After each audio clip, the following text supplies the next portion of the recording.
Hey everyone, so today I want to talk to you about Blood Brothers. Now I am quite fortunate enough to see quite a lot of theatre shows, and I don't always talk about them in videos because I have a feeling you get quite sick of me talking about theatre shows, especially if you can't get to them and see them. But I absolutely have to tell you about Blood Brothers. I went to see it last night for the Evening Chronicle. The review will be in the paper tomorrow, I think. Tomorrow's Friday the 3rd of February. But I'll post links on my Twitter and things to the right places.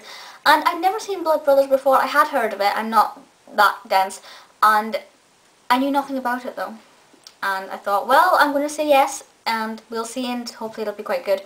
And then I was given the programme when I arrived, and I was looking through it, and I saw, let me find the page, that, yeah, Maureen Nolan was in it. I was looking through it and I was like, Maureen Nolan, surely they're just advertising past shows, telling us what the old cast was. No, Maureen Nolan was in it, so for me that was absolutely fantastic. I found that out at about 7:15, and then I had 15 minutes, and then it started at 7:30, and I completely freaked out.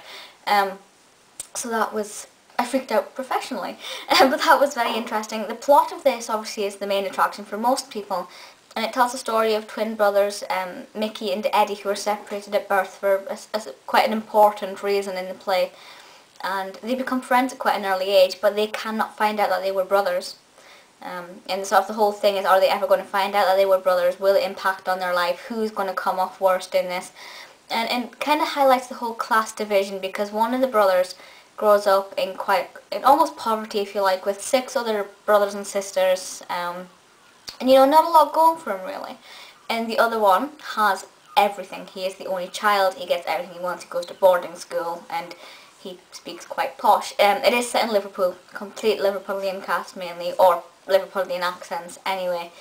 It was a shame to see Maureen lose most of her Irishness, because that is her perfection, but never mind. And it, as I said, plays on class, but it also plays on the fact that the past can come back and haunt you.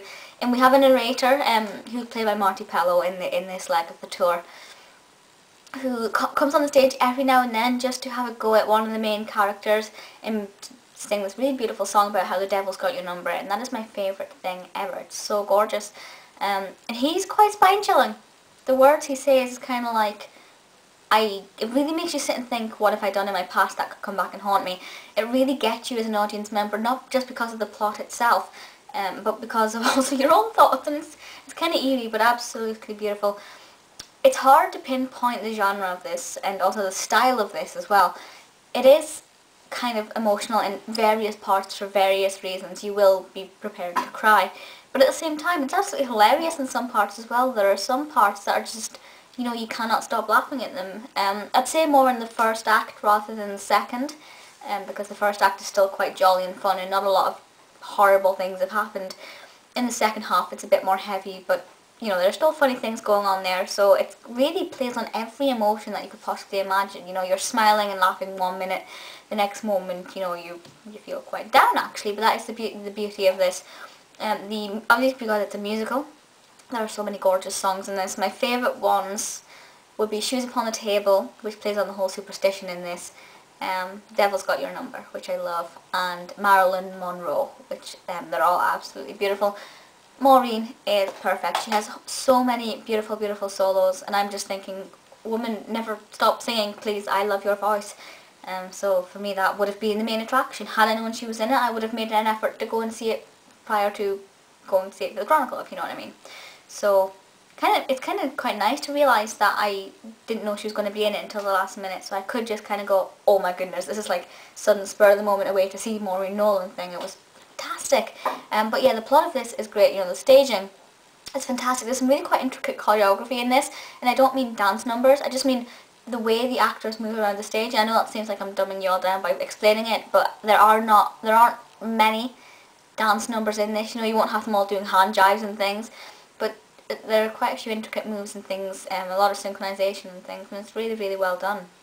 Costume is great. What I want to say though is that the character of Mickey goes from being, and Eddie of course, goes from being 7 years old at one point to being 25 by the end of the play, and it's the same actor who plays it. Can't remember his name, let me check. Sean Jones. And to have him playing a 7-year-old 1 minute to then having him playing a 25-year-old with quite a different personality by the end of it really shows his talents as an actor, and I was exceptionally impressed with that. It's hard to look at him at the end and think, that's the same guy who's playing that full of life 7-year-old at the beginning. It's phenomenal, really is. If you haven't seen Blood Brothers, do go and see it. I do obviously recommend that you go and see this one with Maureen and this cast, and Marti, Pellow and everybody else. It is great, absolutely flawless. But if you haven't seen it and don't get a chance to see it this time, or it's been near you and you haven't seen it already, go and check it out at some point. You know, I will probably go back and see it. It is one I would happily see again with the same cast, but I'd obviously like to see somebody else in it. Yeah, but I just wanted to share that with you and say it's absolutely fantastic, and it has completely blown me away and may quickly become one of my all-time favourite musicals. I did spend about an hour last night while I was writing, listening to the songs on YouTube. It's flawless.